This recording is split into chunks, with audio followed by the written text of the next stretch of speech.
পিতা পুত্র পবিত্র আত্মার নামে আমেন। অন্যায়ের সামনে নীরবতা একটি টাইম বোমার মতো। এটি ধীরে ধীরে সমাজকে ধ্বংস করে, কিন্তু যখন একজন মানুষ সত্যের পক্ষে দাঁড়ায় তখন সে অন্যদের মধ্যেও সাহস জাগিয়ে তোলে। তবে সত্য বলা যেন কখনো অহংকার, রাগ বা ঘৃণার সঙ্গে না হয়।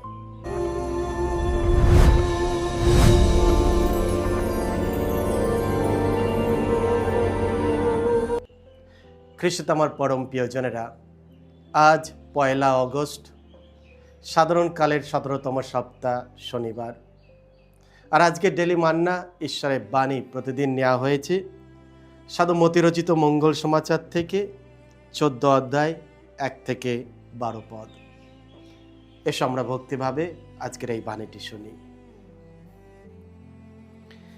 সেই সময় সামন্ত রাজ হেরোদ যিশুর সম্বন্ধে নানা জনশ্রুতি শুনতে পেয়ে একদিন তার পরিষদদের বললেন, উনি নিশ্চয় দীক্ষাগুরু যোহন, নিশ্চয় মৃত্যুদের মধ্য থেকে আবার বেঁচে উঠেছেন। সেজন্যই তো এমন সব অলৌকিক কাজ করার শক্তি ওর মধ্যে সক্রিয় রয়েছে। ব্যাপারটা হলো এই, হেরোদ একদিন যোহনকে গ্রেপ্তার করেছিলেন এবং তাকে শেকলে বেঁধে কারাগারে বন্দিও রেখেছিলেন। তিনি তা করেছিলেন নিজের ভাই ফিলিপের স্ত্রী হেরোদিয়ার মুখ চেয়ে। কেননা যোহন হেরোদকে বারবার বলেছিলেন, না, হেরোদিয়াকে ভোগ করার অধিকার আপনার নেই। তিনি যোহনকে হত্যা করতেও চেয়েছিলেন, কিন্তু লোকদের জন্য তিনি মনে মনে ভয় পেয়েছিলেন, কেননা লোকে যোহনকে প্রবক্তা বলেই মানত। কিন্তু হেরোদের জন্মদিনের উৎসবে হলো কি, সে হেরোদিয়ার মেয়ে সকলের সামনে এসে নাচ দেখালো।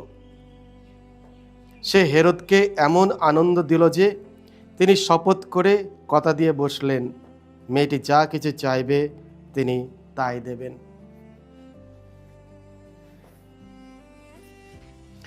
তখন মেয়েটি তার মায়ের প্ররোচনায় বলল, ওই দীক্ষাগুরু যোহনের মাথাটা আপনি এখানেই একটা থালায় করে আনিয়ে আমার হাতে তুলে দিন।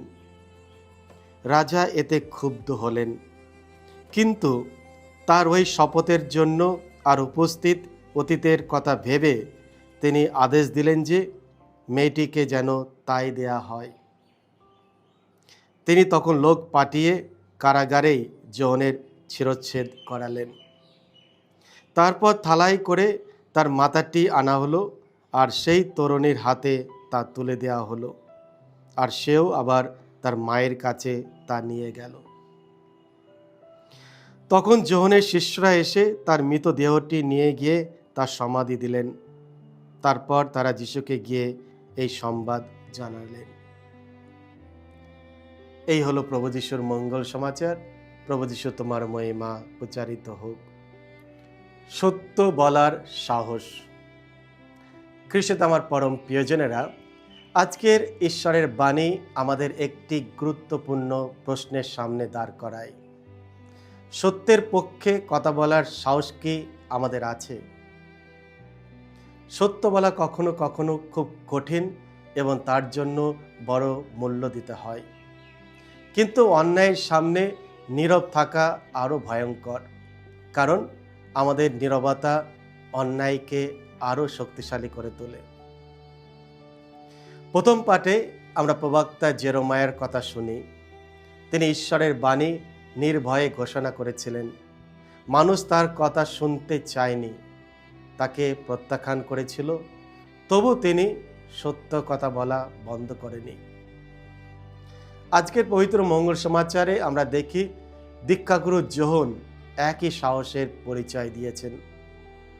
তিনি রাজা হেরোদের ক্ষমতাকে ভয় করেননি। তিনি স্পষ্ট ভাষায় বলেছিলেন যে নিজের ভাইয়ের স্ত্রীকে গ্রহণ করা ঈশ্বরের আইনের বিরুদ্ধে। এই সত্য বলার জন্য তাকে কারাগারে বন্দী হতে হয় এবং শেষ পর্যন্ত নিজের জীবন উৎসর্গ করতে হয়। কিন্তু তিনি সত্যের সঙ্গে কখনো আপোষ করেননি। অন্যদিকে রাজা হেরোদ ছিলেন ক্ষমতাবান ও ধনী, কিন্তু তার অন্তরে ছিল না শান্তি। তিনি জনকে হত্যা করেছিলেন, কিন্তু নিজের বিবেককে হত্যা করতে পারেনি। পরে যখন যিশুর অলৌকিক কাজের কথা শুনলেন, তখন তিনি আতঙ্কিত হয়ে ভাবলেন, হয়তো জন মৃত্যুদের মধ্য থেকে ফিরে এসেছেন।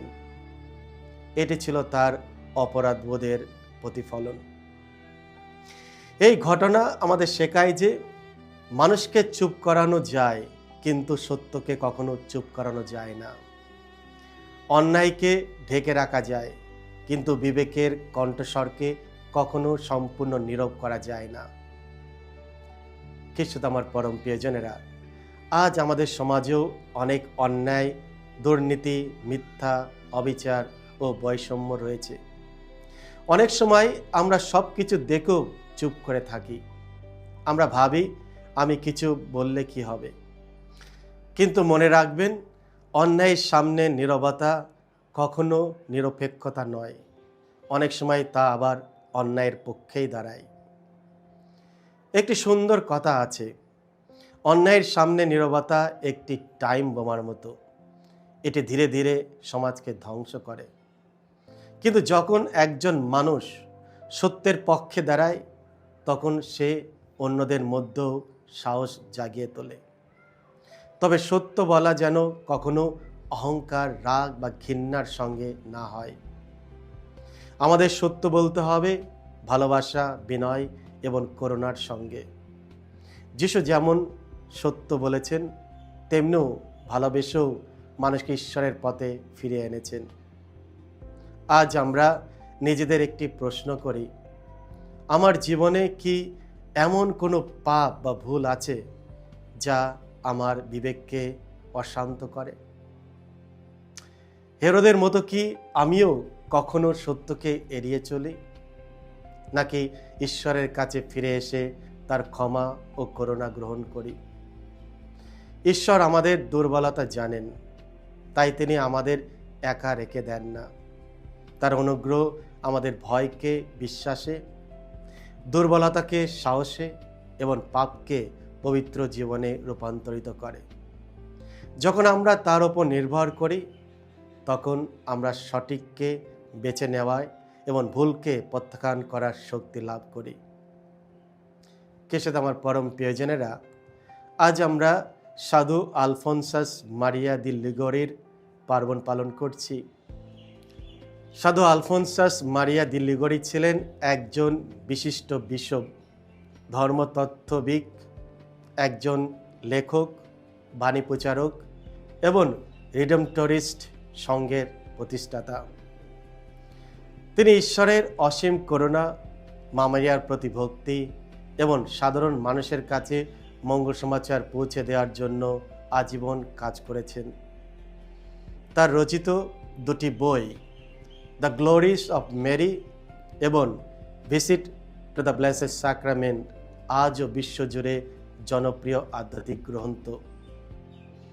1871 সালে তাকে চার্চের ধর্মগুরু বা ডক্টরস অব দ্য চার্চ বলে ঘোষণা করা হয়।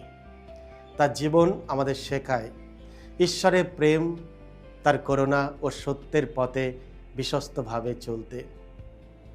আসুন আমরা সাধু আলফোনসাস মতন যিশুর প্রতি বিশ্বাস ও মামারিয়ার প্রতি ভক্তি ও ভালোবাসা প্রকাশ করি এবং দীক্ষাগুরু যোহনের মতো সত্যের সাক্ষী বহন করি। সাধু আলফোনসাস, আমাদের জন্য প্রার্থনা করো। আমিন। সকলকে জয় যিশু। ঈশ্বর আপনাদের সকলকে আশীর্বাদ করুন।